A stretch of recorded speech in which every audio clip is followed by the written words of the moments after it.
About 10:25. It's day one of my fertility journey, like officially. And what's gonna be happening today is gonna get my blood drawn so they can check my ovarian reserve.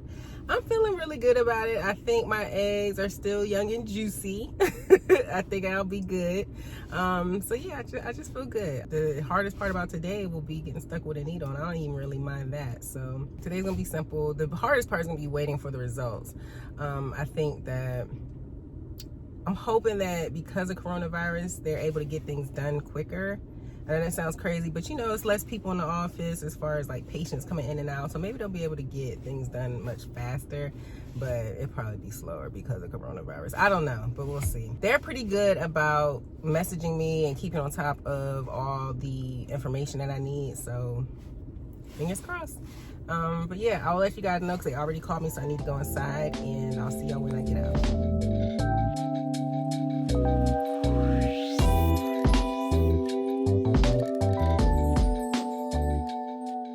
So apparently I had this all wrong. I'm actually getting a full physical today, even in the sonogram, I guess to check my uterus and all that. Like I just thought I was getting my blood drawn and be out of here in like 15 minutes. But no, they're doing a whole thyroid check, pelvic exam, everything. So yeah, guess I'll see y'all in a little while.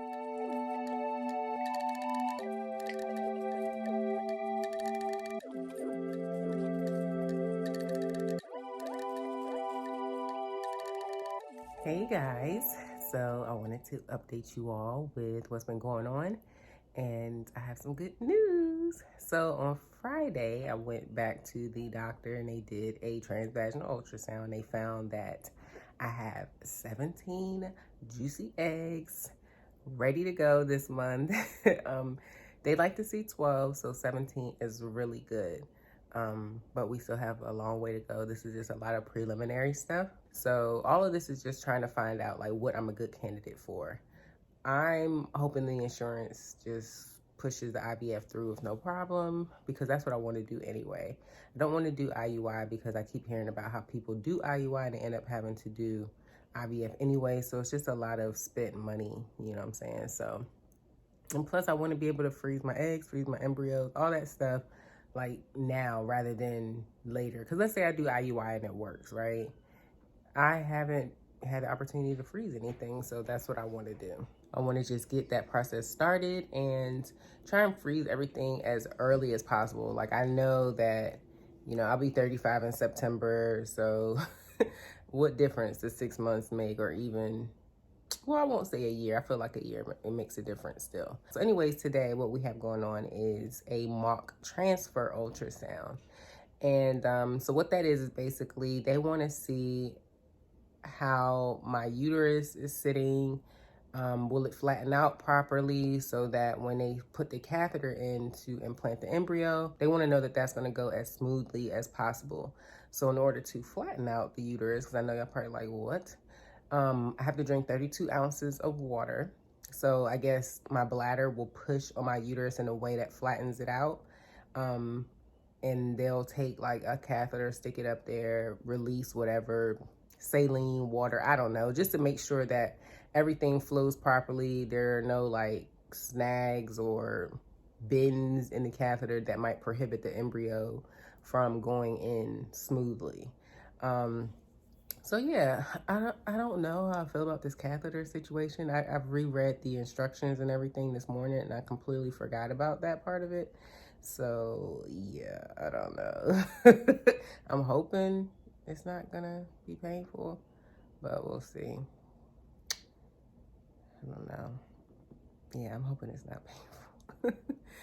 So yeah, I had to drink 32 ounces of water basically within an hour because I can only drink it 1 hour before the appointment. I can't like spread it out over a few hours. And I have to hold my bladder until they're done. So yeah, it should be interesting.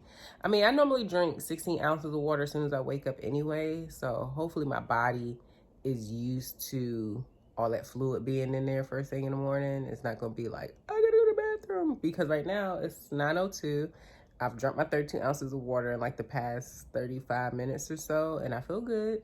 So, and we'll be leaving here in about 30 minutes. So yeah, we'll see how I'm feeling once we get in that parking lot. And the crazy thing about it is, it's like you have to drink all this water, hold your bladder while they're doing things that literally involve your bladder. Like one time I had to get a transvaginal ultrasound. No, not transvaginal, an abdominal ultrasound to look at my ovaries. And I had to do the same thing, 32 ounces of water, blah, blah, blah, blah, blah. And she was pushing on my stomach. And I'm just like, oh my God, can you just hurry up? How do people do this? So yeah, this time at least it's transvaginal, so hopefully it won't be a whole lot of pressure where it makes it that much more difficult to hold everything in. So yeah, of course they're not letting me record in the doctor's office or anything like that, which I'm just like, come on y'all, why can't I record? But so I just have to kind of like either sneak and do it, which I'm too afraid to do anyway. I feel like they'll kick me out. So that's why, I give you the updates here. But whenever I can record, I will, I promise. And yeah, so I'll see you guys later. So Lex is gonna wait in the car because of course coronavirus, they're not letting in anyone but the patient. They barely want us in there, so here we go. All right, so apparently my uterus is not as flat as they want it to be, so I have to drink more water and wait just a little bit longer. I knew I probably was gonna have this issue because I didn't have to really use the bathroom. It's not as bad as how it was the last time I did this, so I don't know if my body just is used to more water or I drank it too late. But I followed the instructions an hour before the appointment, but oh well. It was right up there. Oh, okay. Yeah, I felt it as I was watching it.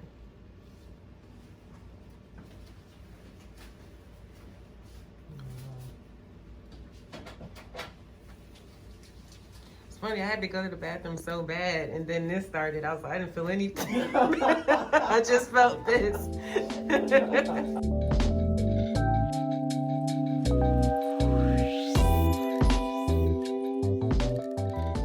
Okay, so update on the appointment I went to the other day where I was getting a mock transfer done and just an overall look at the lining of my uterus. The mock transfer went well. When they looked at my uterus though, they did find polyps. The doctor said there's nothing to be worried about and that they're basically like skin tags. I know this is very like weird to talk about and kind of like gross, at least to me, because I just imagine like little flappy skin like pieces inside of my uterus. But anyway, so what's gonna have to happen now is everything's gonna continue to go as planned. She said this shouldn't hold up anything. So once they do an egg retrieval, then they'll go in and blast off the polyps. And then we'll do the embryo transfer. And I'm assuming they want to do it that way because let's say they go ahead and do a procedure. I can never say it, so I'm just going to put it on the screen. Let's say they go ahead and do that now. And by the time I'm ready for all the egg retrieval and implantation, blah, blah, blah, blah, the polyps could probably come back. Because she did say that you remove them, but they could grow back too. So I'm sure they don't want to risk doing it too soon and then having to possibly do it again. Because obviously you don't want polyps in your uterus because an embryo can try to attach to that and that does not lead to a successful pregnancy. So I'm not gonna lie, like I did wish they didn't. I was hoping they wouldn't find anything because my uterus has been good. Like I've been having these procedures done. This is not the first time. I think this is like the third time actually. And third time in like 3 years. So, and everything has been good.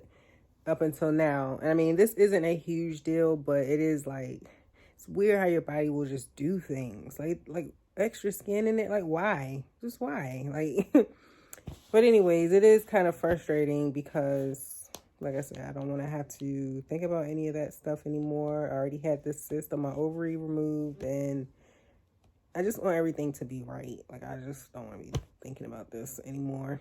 But I'm going to still remain positive and hopeful that everything's going to work out fine, that this is nothing.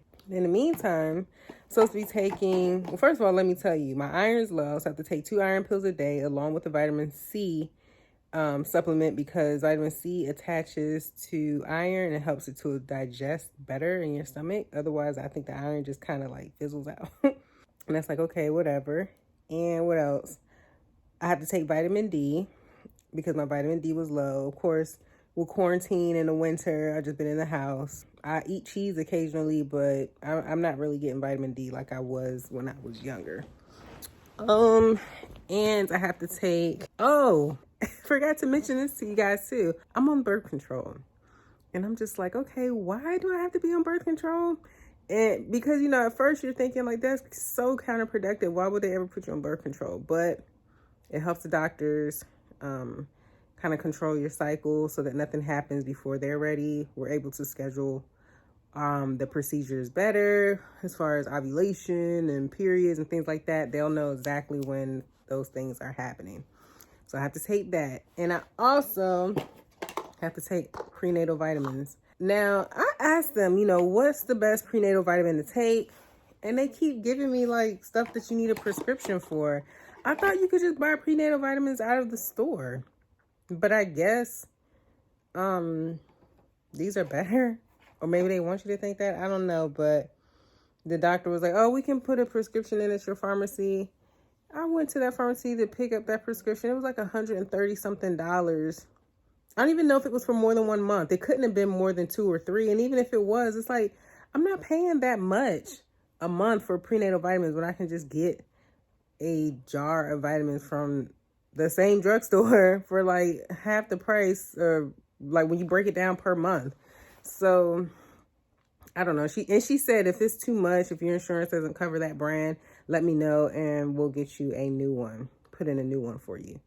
I'm like, well, why can't I just get it out the store like I would Advil or something? But I don't know. Either way, they gave me all these different samples. They have like 2 or 3 pills in each box.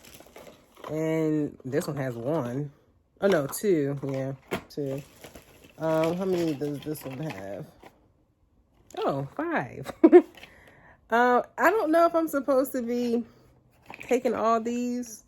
Like, finish one box, start the next, and then the next, and then the next. I mean, I guess she wouldn't have given them to me if it wasn't okay to take them all at some point. So, some of these have, like, little coupons inside. I think I'm going to just take the ones that have the coupons, because this one says pay as little as $20 per month. Oh, wait, is that the minimum? Watch, like, the maximum you could pay. I mean, the minimum you could pay for this is $20. I'm going to be positive. I'm going to remain positive and hope for the best. Because I don't mind paying $20 a month for like 30 or 60 pills. Like, okay, fine. But I don't know. Free is just better. When they put in the prescription for my vitamin D, vitamins, pills, or whatever, those were free. Birth control was free too. So why can't these be free? I guess because you can, but you can buy the vitamin D off the shelf too. I don't know. But this is just my latest update, y'all. So I'll keep trucking along. I'm not sure what's next. Oh, what's next? Alex has to give blood, just to make sure that all his levels are okay. He doesn't have any like deficiency in anything that might affect his sperm or the quality of his sperm, or the amount or whatever. You know what I'm trying to say. And he has to actually give a specimen. So luckily he can do that at home. We just have to get it to the doctors in under an hour. But when I told him, he was like, I wish we could just go ahead and get it over with at the doctor's, because that way we don't have to worry about getting it there, but it will be fine. So So yeah, that's it for now. That'll have to happen before the end of the month, because on the 27th, we'll be meeting with the fertility doctor, and she's going to explain everything that's going on, what our options are. She already knows what my option is. I want to do IVF regardless. And so I guess we'll just confirm that, and then she'll, hit up the insurance and make sure that they're going to be willing to cover it.